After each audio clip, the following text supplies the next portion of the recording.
Today we're going to discuss being a better writer and saving time for time management. Do you have kids with tons of homework every day? How about disgruntled teenagers that refuse to clean their room or follow the rules in the house?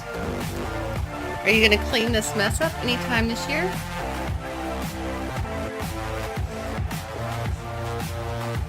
Are you the parent that is forced to do mandatory fun parenting events 4 or 5 times a week? It's so hot. Do you have a spouse that makes a mess every day and refuses to clean it up? Do you have a bunch of animals that you have to take care of because no one else will, even though you didn't want them? Full of books, ready for research, piled into boxes, but you don't have the time to organize any of it?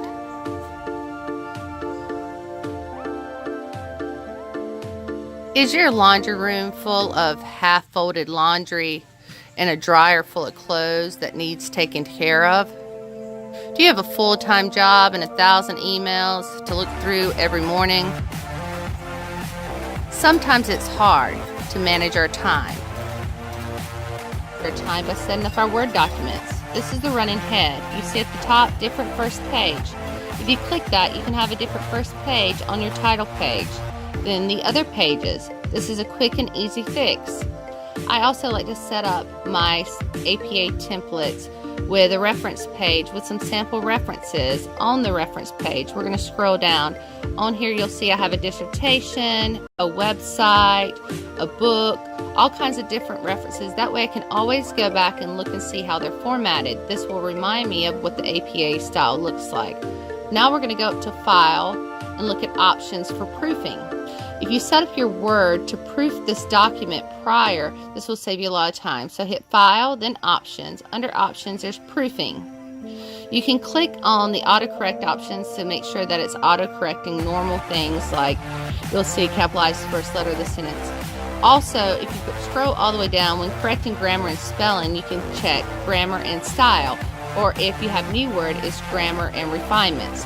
When you do this, you want to make sure every box is checked. This will check for stuff like passive voice and punctuation and making sure that you're not using jargon. See, I'm clicking the passive voice box now. This will check for passive voice, which we don't use in APA writing. You can also have this check for simple things like how to quote. Do you put the quotation marks before or after? So you can go down here, check for the Oxford comma, punctuation required with quotes on the inside. It will also check for spaces between the sentence. You can check it to do 1 space or 2 spaces. Once you do this, you can have it recheck the document and it's going to check for those things. You can see the little dots on the screen and it's telling me to change the number of spaces between sentences.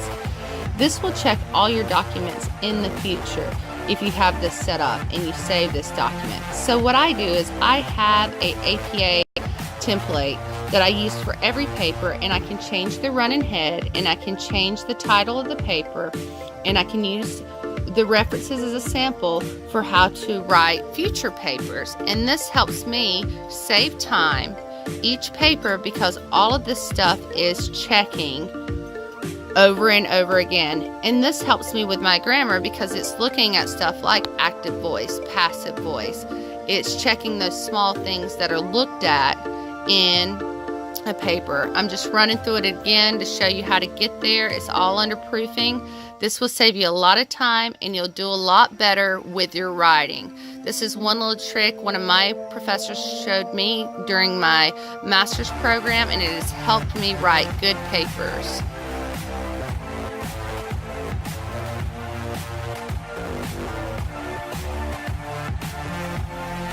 Everything we have going on in the world, anything that can save time helps.